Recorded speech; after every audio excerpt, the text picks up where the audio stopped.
So who heals the healer? When I started thinking about this talk and who healers are, I went to where I go for all of my surveys, Instagram.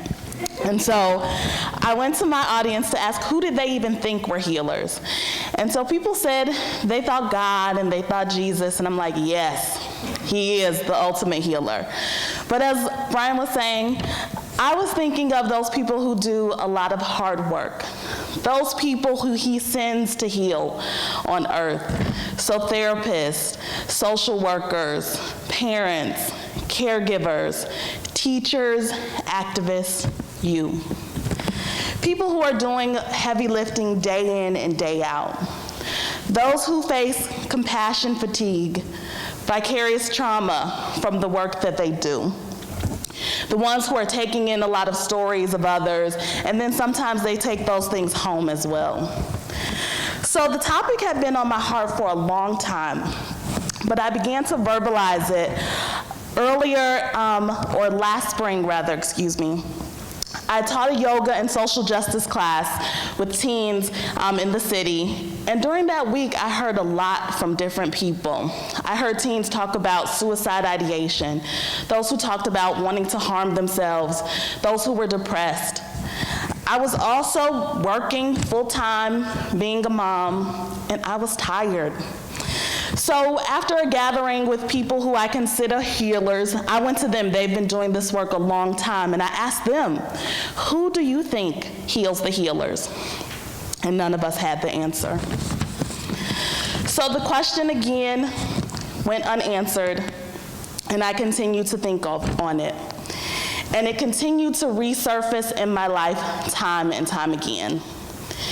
It resurfaced after the death of Erica Garner. She's the daughter of Eric Garner, who was killed by the police.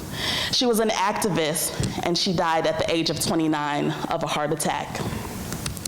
It resurfaced after the death of Dr. Gregory Eels, Executive Director of Counseling and Psychological Services at University of Penn.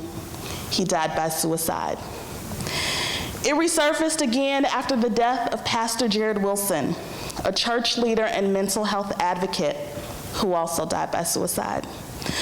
The news of their death shook me to my core. See, they were the healers. They were the activists. They were the ones who talked about making changes, who talked about taking care of yourselves, and then they were gone. Their deaths brought me back to this topic in a big way. What are we doing to help and heal those who do this heavy lifting? You see, we talk about hashtag self-care, going get your facials, going to do yoga, but how can we expect us to heal ourselves and then go into organizations who are not helping us continue that work? We need systems to do better. We need those organizations where we work to help us take care of ourselves. And one of the ways that that can be done is by normalizing rest. We need to work in organizations where we have adequate health care. We need to have adequate time off for vacation and sick time, and not have to balance between, am I going to take off to take care of my children or take care of myself? We have to take the shame and stigma out of rest. We always think about doing more, team no sleep, but we need to be able to say, I'm tired. We also need to have adequate funding and staffing for the people who do this work. We need to be able to have teams who can back us up when we're doing a lot of work. And this is really fresh on my mind right now, thinking of the Chicago public schools. They talk about how there is currently one social worker for every 865 students at the Chicago public schools. People who are facing trauma, who are dealing with a lot. We need to be able to pay those people who are doing this work. We need to pay our social workers, our teachers. We need to make space for activists to be able to live and continue to do this work. And again, we need our leaders to model this behavior for us all. I think on history and the leaders that we see in the world, we see them as stoic. We see them as brave, but we never see behind the scenes of when they were hurting, when they were tired, and what that looked like. We need our leaders to be in spaces to say, I'm tired. I do therapy. I need rest. We can't depend on our systems to do it immediately for us.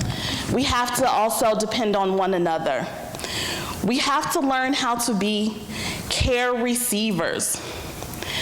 We're so used to going places and quickly asking someone, how are you?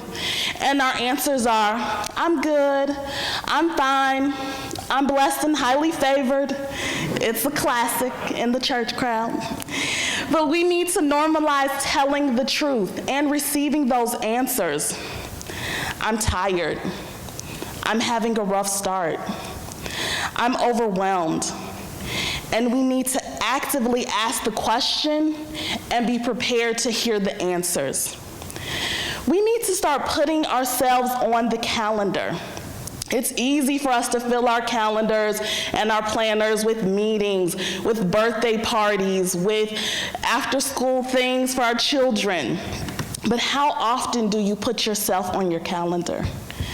We need to make time for therapy. We need to make time for rest. We need to make time to do what feels good for us.